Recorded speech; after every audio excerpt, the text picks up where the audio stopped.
Good evening, friends. Slow Life Pipes facing away from me today. I'm working on something interesting that I'm going to get started on. I just thought I'd show you. This is just the first video. I will make more to kind of make a compilation of my process here. But this is a box that I acquired some years ago during a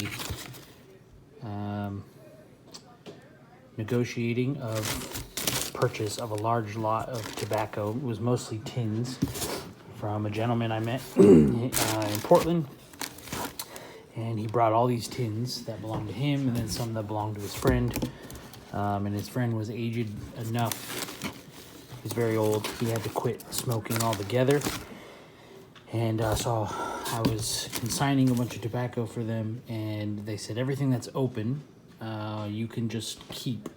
And then they gave me this box, so all the tins that were open they said I could just have, and then he gave me this box of all these bagged and vacuum packed stuff that he said you can also have all this. And most of it, all of it actually is kindling. This one actually wasn't even sealed. It's some kind of flake. It actually still smells awesome though. Some sort of Virginia blend that was squished in there real good. So anyway, I'm working on reconstituting these and then getting them stored in some proper containers, just little 8-ounce mason jars, or bigger if I need them, because some of these are larger. So I'll show you some of the things I got. This one that was open is actually not labeled. I think it used to be, but it's some kind of Virginia flake. I've got this bag of this redwood chocolate from 04. This bag I like is called Spice Nut, and then he kept it, but he noted on the back,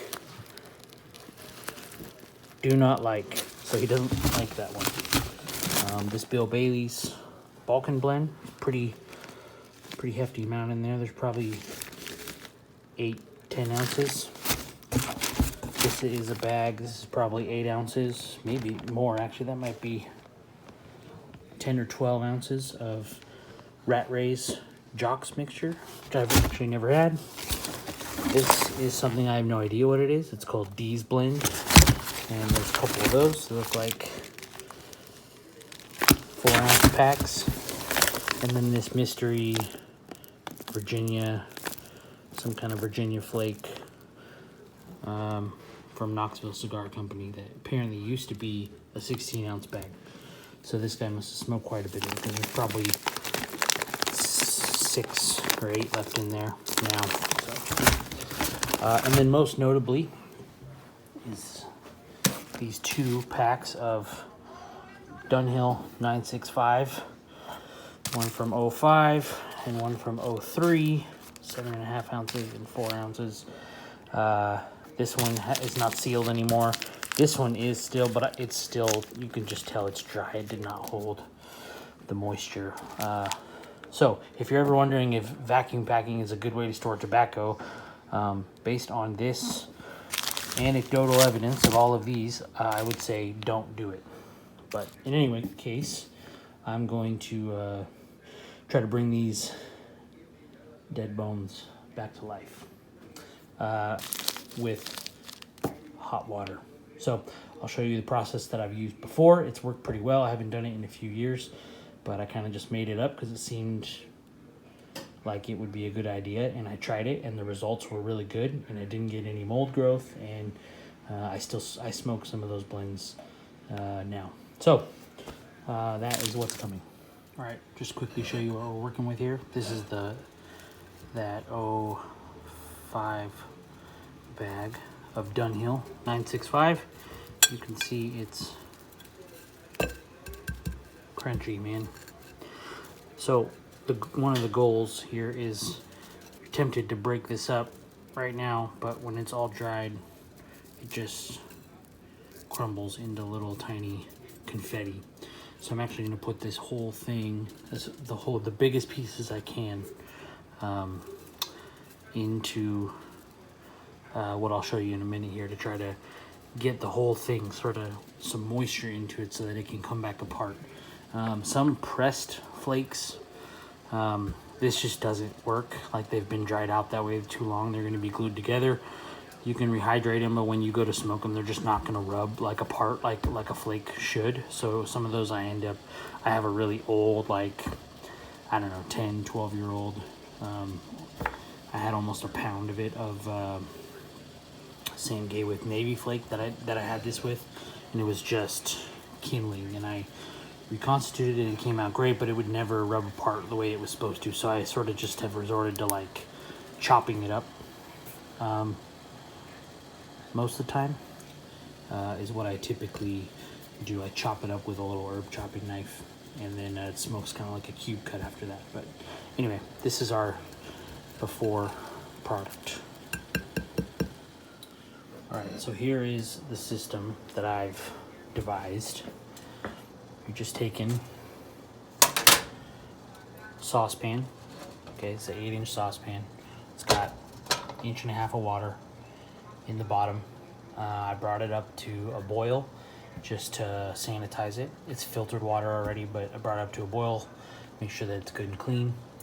And then I turned it down, and it's just gonna be on a low setting. I just want it to keep making steam, but I don't want it to simmer. I don't want it to make too much steam. So what I got right here is pretty good coming off of it now. And then I'm gonna take, this is just a fry pan splatter screen you get at whatever, Target or something. I think I got this one at a yard sale. And I'm gonna put it on top of that. Okay, so a little bit of water in a saucepan, splatter screen on top. It's a pretty fine, pretty good mesh, you know, it's like screen door, aluminum screen door mesh. And then you're gonna want yourself a domed lid. I like the glass. This is from an older pan. You can see I fixed the broken off knob with an old faucet handle, but you want a domed lid, not a flat lid. And the reason being is because you're gonna get condensate on the bottom of this lid, and you don't want it to drip straight down if it builds up, because it's gonna land direct water contact on your tobacco. You only want the vapor contact with your tobacco. So you want the dome lid so that the condensate will bead and roll down to the edges and not drip straight down where your tobacco is going to be. Okay, so we're gonna have a go with our first batch here. I'm just gonna take, I got good steam, I think you can see, yep, coming off there, but it's not boiling, it's not even bubbling. I'm gonna put this on there, and then I'm gonna put this around it, and then I'm gonna take my other pieces, kind of get them right on the top. Some of them are gonna fall through, you're gonna lose a little. You're saving something that's garbage otherwise anyway.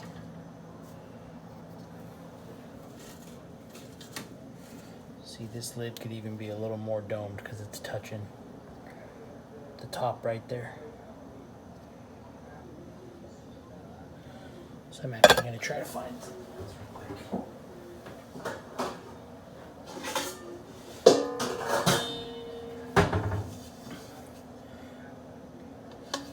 There we go. Aluminum bowl. Something that covers the top. You don't want it to make contact with your tobacco, so this lump of tobacco is just all squished together, and so it was too tall for the lid that I normally use. So I'm just going to give that about 4 minutes in there, and then I'm going to open it up and check on it and see how it looks.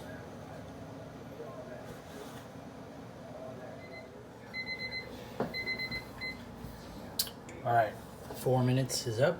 I'm gonna take a peek.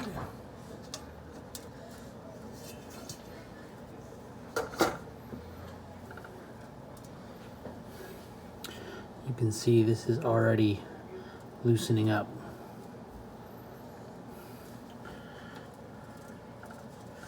I'm gonna flip this over. No crunch.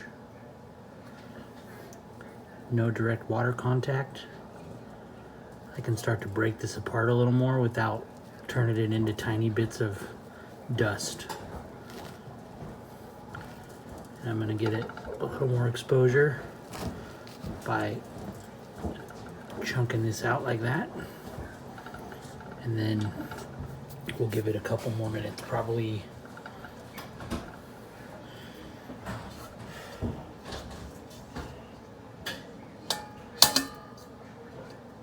two or three more minutes.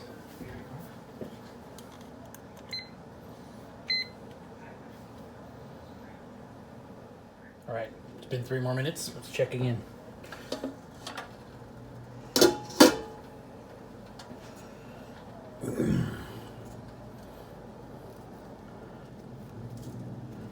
Yep, making more progress.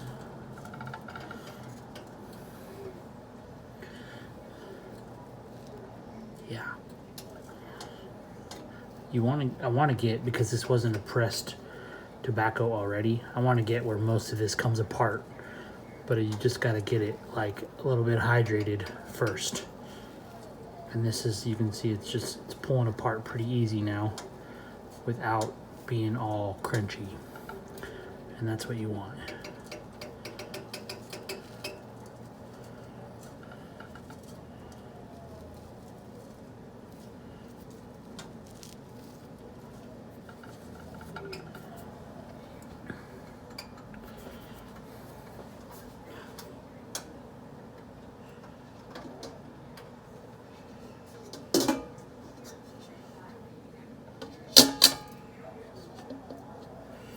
Okay, another cycle. I'm gonna go up to 4 this time. Again, if this was just loose leaf, ribbon cut tobacco, I've usually gotten it to be fine within between 3 and 4 minutes. But anytime you have something that's pressed together or just been compressed a long time, it just takes a little bit longer than that. All right, it's been 4 more. Let's give it another check here.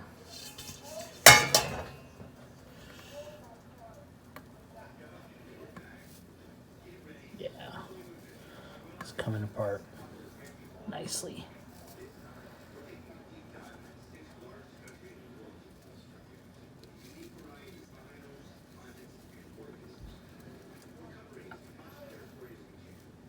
All right, I feel pretty good about that.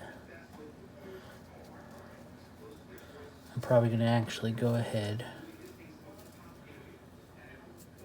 and transfer this off. Still a couple dry spots, but we're going to jar it, and that moisture should, distribute evenly across everything. You can even see how much kind of volume we've gained. It is a couple dry spots.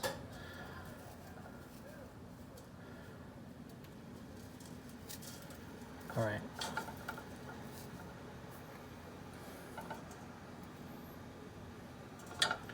We're gonna do just a couple more.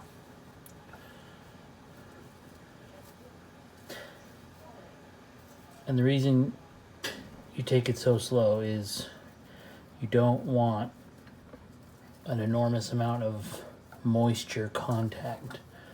So it's just, like my stove is just on the low, between the 1 and the low setting, so it's just keeping this water warm. And that's really what I'm looking for. It's a very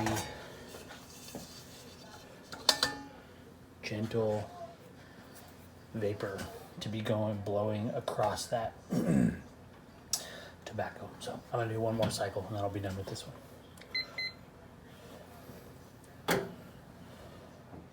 All right, that's gonna be my last one. 4 minutes. Pull this off. We're looking right and fluffy now. So I'm just going to transfer this into a pan, spread it all out.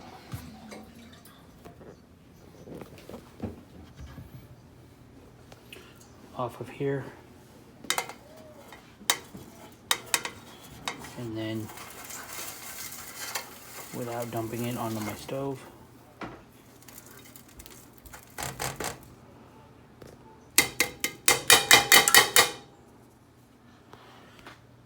You lose the, like I told you, the little bits that have broken up into dust and confetti fall through. I'm kind of okay with that. And this is what you're left with. Still got a couple chunks in there, but they're coming apart pretty well. But you've got good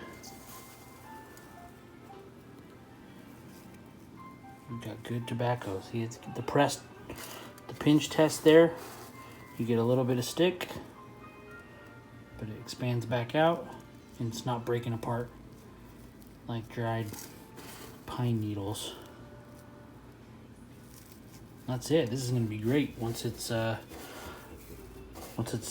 a few days to rest. So what I do from here is I'm going to take it and put all this into a jar, and then I'm going to jar it up real tight and then let it hang out and then monitor it for the next couple days, probably 48 hours. Just check it every day, make sure that there's no mold or anything that starts to grow.